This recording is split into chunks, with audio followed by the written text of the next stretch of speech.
요한복음 1장 43절부터 51절을 교독하겠습니다. 요한복음 1장 43절입니다.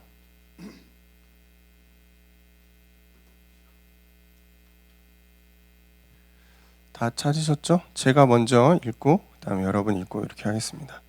이튿날 예수께서 갈릴리로 나가려 하시다가 빌립을 만나 이르시되 나를 따르라 하시니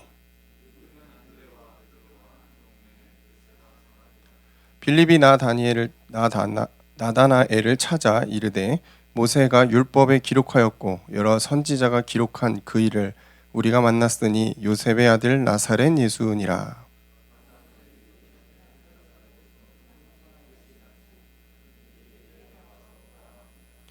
예수께서 나다나엘이 자기에게 오는 것을 보시고 그를 가리켜 이르시되 보라 이는 참으로 이스라엘 사람이라 그 속에 간사한 것이 없도다.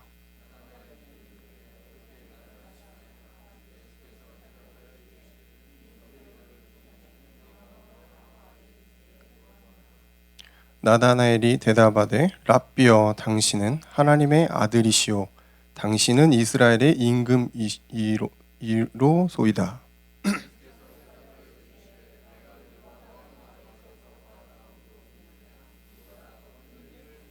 같이 읽겠습니다. 또 이르시되 진실로 진실로 너희에게 이르노니 하늘이 열리고 하나님의 사자들이 인자 위에 오르락 내리락 하는 것을 보리라 하시니라. 아멘. 오늘 요한복음 두 번째 시간입니다. 제목을 나다나엘을 아시는 예수 그리스도라고 적었습니다. 나다나엘. 발음하기가 쉽지가 않습니다. 우리는 다니엘을 잘 기억하고 있기 때문에 자꾸 나다니엘이라고 발음하고 싶은 욕망이 엄청 크지만 이름을 바꿔 부르면 안 됩니다. 나다나엘. 저는 이 나다나엘을 바꿔서 나를이라고 쓰고 싶었어요. 나다나엘을 잘 아시는 주님이 역시 여러분을 너무나 잘 알고 있다라는 마음으로 함께 말씀을 들었으면 좋겠습니다. 먼저 저번 주에 우리가 우리 김동호 목사님을 통해 받은 강단의 말씀을 조금 나누고 진행하려고 하는데요. 6월절 피언약의 회복 이 제목의 내용이었죠. 주된 내용이었는데 이 6월절 언약을 회복하게 되면은 구원을 받는다라는 게 이제 중요한 내용이죠. 피언약을 가진 사람은 구원받는다. 구원받는 것은 1회예요. 1회.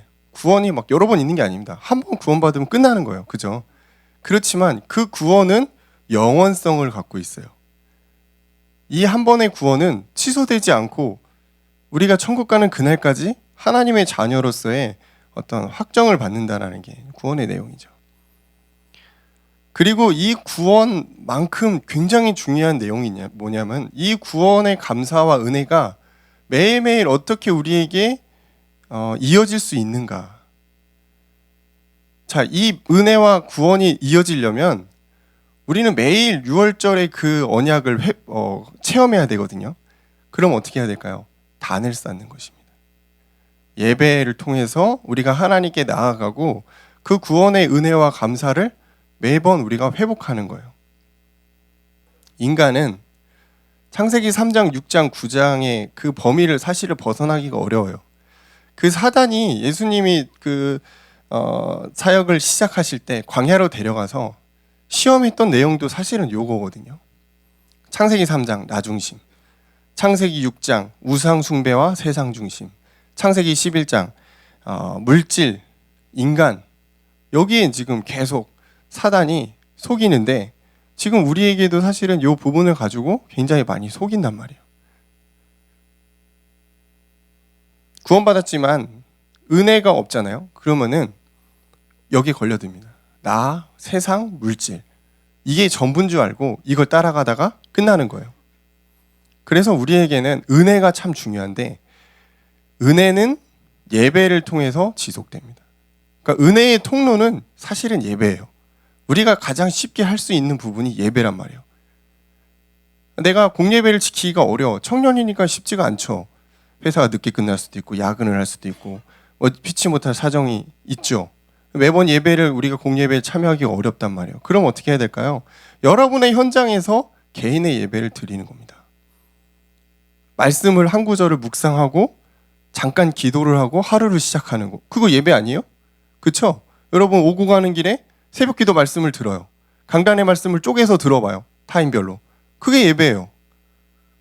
대단하게 여러분 경건하게 막 무릎 꿇고 하나님 제가 주님께 왔습니다. 막 부르짖고 기도하고 그것만이 예배는 아니고요. 물론 그렇게 하면 정말 좋습니다. 예, 집중하는 거 좋죠. 여러분이 할 수 있는 현장에서 예배를 회복하는 겁니다. 그게 매일의 단을 쌓는 것이죠. 단을 쌓는 것은 이 피언약의 복음과 말씀의 능력 그것을 가지고 예수 그리스도 앞에 나아가는 것입니다. 예수 그리스도 앞에 내가 다시 돌아가는 거예요. 주님 제가 잠깐 세상을 함께하며 주님을 멀리했습니다. 그러면서 다시 예배로 돌아가고 다시 은혜를 받고 이게 반복되는 거거든요. 그럼 우리가 이 창세기 3장과 6장과 11장의 세상의 물결 속에 문화의 물결 속에 살지만 거기에 물들이지 않는 그런 사람이 되는 거예요. 왜? 은혜가 매번 나를 새롭게 한단 말이에요. 세상의 가치에 흔들리지 않는 특별한 존재가 되는 거죠. 우리 인생의 중요한 순간순간마다 또 날마다 주님의 은혜를 간구하며 나의 단을 쌓는 그런 청년들이 되시기를 주의 이름으로 축원합니다. 다 아시겠지만 이거 생각보다 어렵습니다. 매일매일 우리가 주님의 은혜를 간구한다. 매일매일 우리가 단을 쌓는다. 사실은 쉽지 않아요. 너무나 바쁘고 너무나 우리가 속임을 당할 것들이 많단 말이에요. 그래서 이게 훈련인 것 같아요. 우리가 하나님께 나아가는 단을 쌓는 것. 우리 인생에 어려운 순간이 왔을 때 나 혼자 고민하고 낙심하고 넘어져 있는 것이 아니고 하나님께로 나아갈 수 있는 그 믿음이 굉장히 중요한 부분이거든요. 저는 이렇게 이제 저번 주 말씀을 좀 정리를 했어요. 단을 쌓는 것. 오늘 우리 요한복음의 말씀에 다시 돌아와서 1장부터 쭉 다시 보면 말씀과 생명 빛 되신 그분이 예언대로 이 땅에 오셨죠. 그렇지만 인간이 그 예수님 몰라봐요. 영접하지 않습니다. 그렇지만 그분이 하나님의 아들 예수 그리스도 메시아임을 받아들이는 사람은 영접하는 사람은 하나님의 자녀가 되고 하나님의 영광을 보게 된다. 제가 저번 주 여기까지 얘기를 했죠. 그래서 우리는 하나님의 자녀답게 주님의 영광을 보고 나타내는 삶을 살아야 된다라고 말했습니다. 그 다음에 나오는 내용은 이 세례 요한에 대한 부분이에요. 사실 우리가 세례 요한을 잘 다루지 않았기 때문에 잘 모릅니다. 세례 요한 대충 율법의 선지자인가 이렇게 알고 있는데 세례 요한에 대한 부분은 마태복음 3장 1절에서 12절과 마가복음 1장 1절에서 11절의 내용을 보면은 세례 요한에 대해서 잘 설명하고 있어요. 왜 성경에서 세례 요한을 굳이 예수님 전에 얘기하냐면은 유대인들에게 내려져 오는 이 내용 중에 메시아가 오기 전에 반드시 선지자 한 명이 앞에 있을 것이다 이런 내용이 있거든요. 그 선지자가 지금 세례 요한이라는 거 말하는 거예요. 이 세례 요한은 메뚜기와 석청을 먹으면서 광야를 돌아다니면서 이 세례 요한의 슬로건이 있죠. 회개하라, 천국이 가까웠다. 왜? 예수님이 이제 오실 것이기 때문에 율법주의에 빠져 있는 유대인들 회개해라 이거거든요. 그리고 많은 사람들이 회개하고 세례를 받고 이제 다시 하나님께로 돌아가는 그 역할을 이제 세례 요한이 담당했어요. 나중에는 이제 참수형을 당해서 죽긴 하지만 굉장히 중요한 어떤 영향을 미쳤죠. 예수님이 공생의 사역을 시작하는 초기 단계에 세례 요한의 내용들이 많이 나옵니다. 그리고 세례 요한이 예수님을 세례했던 사람이에요. 그래서 세례 요한인지 잘 모르겠는데 세례를 많이 줘서 세례 요한인지 예수님을 세례해서 세례 요한인지 잘 모르겠지만 예수님을 세례를 했어요. 그때 하늘에서 성령이 비둘기처럼 내려와서 예수님의 그 세례 받으심을 이제 공생의 사역을 시작하심을 축하하는 내용들이 있죠. 그런데 놀랍게도 이 성령이 비둘기처럼 내려온 현상을 세례 요한만 봤다라는 사실이에요. 이 세례 요한이 어떤 사람이냐면 이 메시아를 기다리는 이스라엘 백성들에게 굉장히 좋은 지도자였고 또 선지자 역할을 많이 했습니다. 그래서 예수님의 이 제자들 아직 목이 안 났어. 픽사리가 좀 날 수도 있습니다. 자, 예수님의 그 제자들 중에 세례 요한의 제자들이 상당수 있습니다. 오늘 나오는 안드레, 또 뭐 빌립, 또 예수님이 가장 사랑하는 제자 요한, 이런 사람들이 사실은 이 세례 요한의 제자라고 이제 성경에서 소개하고 있거든요. 그럼 뭐냐면 지금 세례 요한은 잘 나가고 있단 말이에요. 잘 나가고 있는데 예수님을 딱 보고서 저기 하나님의 어린 양이다, 메시아다 이거예요. 그러면서 자기 제자들을 예수님께 보냅니다. 와, 그런 모습을 보면서 야, 세례 요한이 참 굉장히 큰 사람이다, 그런 생각 좀 해봤고요. 제가 사역자로서 이제 세례 요한의 어떤 입장에서 과연 내가 사랑하는 제자들을 다음에 올라오는 사역자에게 다 아낌없이 넘길 수 있을까, 그런 생각도 좀 해봤어요. 참 쉽지 않겠다. 쉽지 않죠. 그만큼 이제 세례 요한이 하나님과 많이 소통하고 있었다라는 부분이죠.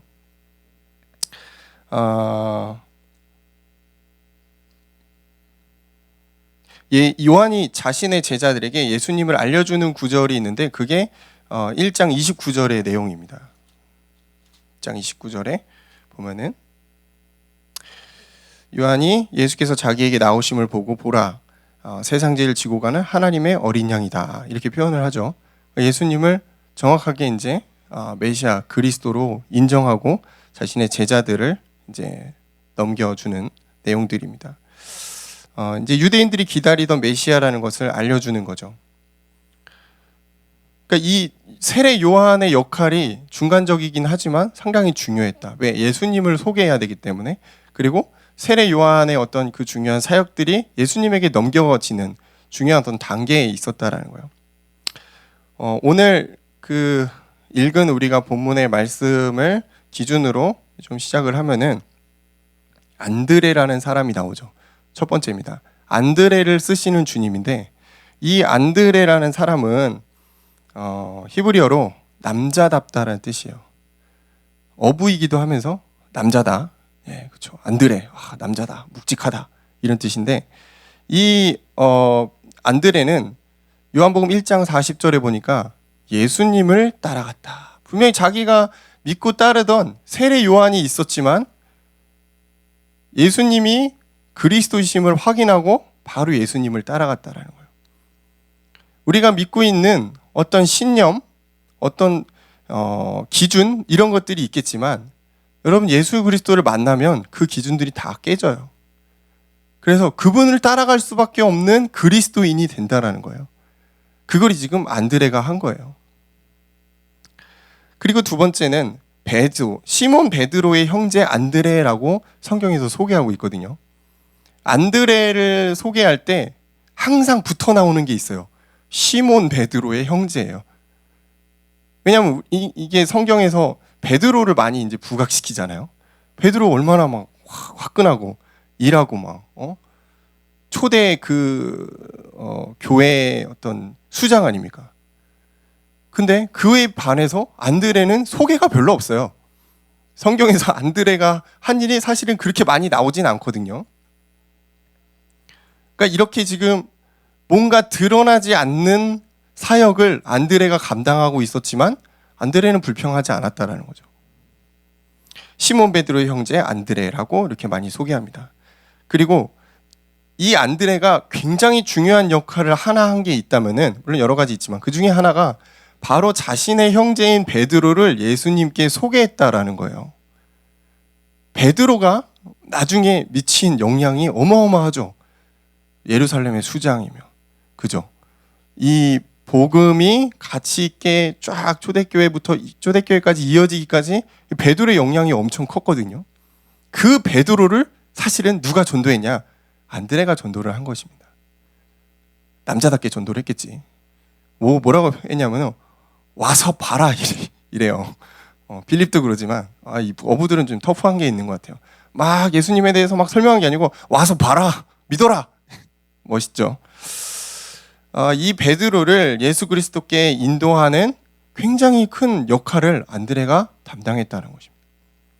그리고 이 뒷부분에 나오는데 오병이어의 도시락을 예수님께 가져가요. 그 소년이 싸온 그 작은 도시락을 예수님께 가져가는 역할을 안드레가 했다는 거예요. 그 앞에 빌립이나 이런 제자들은 예수님 이거 어떡합니까? 우리 다 죽게 생겼습니다. 이거 돈으로 환산하면 어마어마한 돈이 나오는데 이거 우리 예수님을 따라다니는 사람들이 어떻게 다 먹입니까? 이런 이제 불신앙 얘기를 했지만 안드레는 조용히 와서 예수님 도시락이 하나 있습니다. 이렇게 한 거예요. 예수님이 그걸 가지고 축사하시고 나눠주니까 5,000명이 먹고 12강주리가 남았고 여자분들과 아이들은 계수하지 않을 만큼 엄청나게 많이 큰 어떤 이적이 있었죠. 그 이적의 시작에 사실은 베드로가 있었어요? 아니요. 안드레가 있었던 것입니다. 저는 이 안드레를 보면서 그래. 그 하나님께 쓰임을 받는 하나님이 쓰시는 사람이 꼭 대단한 사람만 있는 건 아니구나. 저처럼 그냥 평범한 아무 무색무취의 인간을 하나님 쓰시는구나. 그것도 저는 발견했어요. 안드레. 특징이 없어요. 예수님이 이 사랑하는 제자 이런 수식어가 붙은 것도 아니고 베드로의 형제라는 그런 아주 단순한 표현이 들어가는 화려함도 없고 별거 없는 것 같은 안드레인데 하나님이 이 안드레를 들어 쓰신다는 거예요. 우리의 모습대로 우리가 가진 달란트대로 우리의 쓰임대로 하나님은 우리를 사용하신다라는 겁니다. 모두가 베드로가 될 필요가 없는 거예요. 대부분의 사람이 안드레여도 하나님은 그 쓰임에 맞게 우리를 사용하신다라는 겁니다. 굉장히 저는 이 부분을 이렇게 해석하면서 기도하면서 참 많은 은혜가 있었어요. 참 나처럼 평범한 사람이 어디 쓸 데가 있을까 했는데 그렇게 쓰시는 거구나. 필요에 맞게 쓰시는 거구나. 두 번째는 빌립의 친구 나다나엘이에요. 이 나다나엘은 사실 저도 이제 오늘 이번에 하면서 새롭게 알게 된 내용인데 이런 사람도 있었다라는 걸 알게 됐지만 첫 번째는 율법에 정통했다라는 거예요. 요한복음 1장 46절에 보니까 뭐라고 표현했냐면은 이 빌립이 이제 나다니엘에게 나 예수를 봤어. 나 메시아를 봤어. 우리가 그토록 기다리던 메시아야. 가서 보자 그랬는데 뭐라고 그랬냐면 빌립 무슨 나사렛에 선한 게 있냐. 무슨 나사렛에 선한 게 날 수가 없다 이거예요. 이건 무슨 말이냐면 이미 이스라엘 사람들은 계속되는 이 구약의 내용을 가지고 메시아는 베들레헴에서 메시아는 예루살렘에서 난다는 걸 알고 있었다라는 거예요. 근데 예수는 나사렛 사람이요. 야 나사렛은 선한 게 없단 말이야. 틀렸어. 이 말을 하고 있는 거예요. 근데 예수님이 예루살렘 베들레헴에서 나신 게 맞죠. 거기 나셔가지고 이제 피난 오신 게 나사렛 동네거든요. 근데 그걸 몰랐던 것뿐이죠. 이걸 보면서 이 나다나엘과 많은 이스라엘 사람들과 청년들은 메시아를 기다리고 있었다라는 겁니다. 이스라엘 나라를 회복할 그 메시아를 오랫동안 갈망하고 기다려왔다라는 걸 알 수 있는 거죠. 그리고 이 나다나엘이 평소에 어떠한 삶을 살았는가를 알 수 있는 내용이 요한복음 1장 50절에 예수님의 말씀에 나옵니다. 내가 너를 알아본 것은 내가 너를 직접 본 게 아니고 네가 무화과 나무에서 있을 때부터 난 널 봤다 이러시죠. 하나님이시기 때문에 시간과 공간을 초월해서 우리의 모습을 보실 수 있다라는 거예요. 물론 나다나엘이 무화과 나무에서 뭘 했는지 성경적으로 구체적으로 나와 있지 않지만 그 당시 이 유대인들의 습관이나 생활을 보면 분명히 여기서 말씀과 기도를 가지고 하나님께 나아가는 하나님께 자신을 드리는 그 집중과 묵상의 시간이 반드시 있었을 것이다. 그래서 무화과 나무 굳이 가가지고 낮잠 자고 그러지는 않았을 거 아니에요. 그러니까 이 율법에 정통한 유대인들의 어떤 습관들을 예수님이 잘 아셨던 거죠. 이런 사람이에요. 말씀과 기도하는 그런 사람이라는 거예요. 그러면서 진실된 깨끗한 사람이었다. 요한복음 1장 47절에 예수님이 하신 말씀이에요. 네가 참으로 이스라엘 사람이구나. 너에게는 간사함이 없다. 정말 너 깨끗하구나. 정말 네가 복음을 갖고 있는 이 메시아를 기다렸구나. 이런 내용들인 거죠. 우리에게 주는 어떤 교훈이 있어요. 여러분, 우리가 막 성경을 정통해서 막 꿰뚫어서 보고 막 그것도 물론 필요하죠. 근데 복음을 갈망해야 됩니다. 선한 마음과 복음을 사랑하는 마음을 가지고 우리는 우리 안에 오신 그리스도와 동행해야 되는 거예요. 그걸 하나님이 가장 기뻐하신다라는 거예요. 자, 그러면은 이 나다나엘을 잘 아시는 예수 그리스도입니다. 세 번째죠. 예수님이 1장 47절에 그러잖아요. 나다나엘 딱 오니까 보라, 이는 참으로 이스라엘 사람이구나. 이 감탄사예요, 감탄사. 이 뒤에 나오는 이제 이 베드로가 예수님에 대한 그 고백을 했을 때 바요나 시모나 이러거든요. 나중에 마태복음인가요? 근데 이런 이제 비슷한 내용이에요. 보라, 이는 이거는 어이구야, 네가 대단하구나 이런 느낌이에요. 예, 이런 느낌으로 이제 감탄사를 하시면서 참으로 네가 하나님이 원하던 이스라엘 사람이란 뜻이거든요. 그 속에 거짓이 없다라는 거예요. 순결하다라는 거죠. 메시아를 열망하는 그 마음이 그 속에 가득했다. 자, 이걸 우리가 율법적으로만 해석하면 안 돼요. 우리 복음 가졌으니까 다 끝났지? 아니요, 끝난 게 아니죠. 여러분의 마음에 계속해서 올라오는 그 죄와 싸워야 되는 거예요. 그래서 하나님 앞에 나아갈 때 여러분이 순결한 상태로 나아가는 걸 하나님 기뻐하신다. 여러분 막 죄악에 가득한 불편한 마음을 가지고 주님 앞에 나아온다. 그걸 기뻐하지 않으신다라는 거거든요.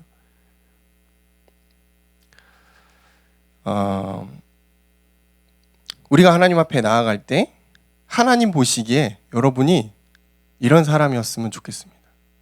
하나님이 기뻐하는 사람, 깨끗한 사람, 마음에 하나님을 멀리하는 그런 불신앙이 없고 하나님 말씀에 순종할 수 있는 그런 사람이요. 정말 복음을 사랑하는 사람이요. 그러니까 이 나다나엘이 예수님을 보고 이렇게 얘기합니다. 예수님, 나 처음 봤는데 어떻게 나를 아십니까? 이렇게 물어봐요. 왜냐하면 나다나엘은 인간의 눈으로만 예수님을 봤기 때문에 아니 뭐 낯선 30대 청년이 와가지고 나를 안다고 그러니까 좀 당황스러운 거죠. 자, 어떻게 나를 아시나이까? 이렇게 물어봤을 때 예수님이 뭐라고 대답을 하시냐? 빌립이 너를 부르기 전에 내가 무화과 나무에 있었던 걸 내가 봤다 이래요. 내가 너를 안다. 이거를 이렇게 표현하시는 거예요. 네가 이미 나를 보기 전에 내가 너를 봤다라는 거예요. 이건 무슨 말이죠? 내가 너를 안다는 겁니다. 나는 창조주 하나님으로서 너를 안다라는 거예요. 하나님이 여러분을 아신다. 그리고 그냥 아시는 게 아니에요. 모든 것을 아십니다. 여러분의 생각, 여러분의 행동, 여러분의 체질, 여러분의 수준, 여러분의 한계 다 아십니다. 그래서 여러분 그것들 가지고 그분 앞에 나아가세요. 그럼 여러분의 한계를 뛰어넘게 됩니다. 여러분의 수준을 뛰어넘게 됩니다. 자, 우리를 잘 아시는 그분은 창조주입니다.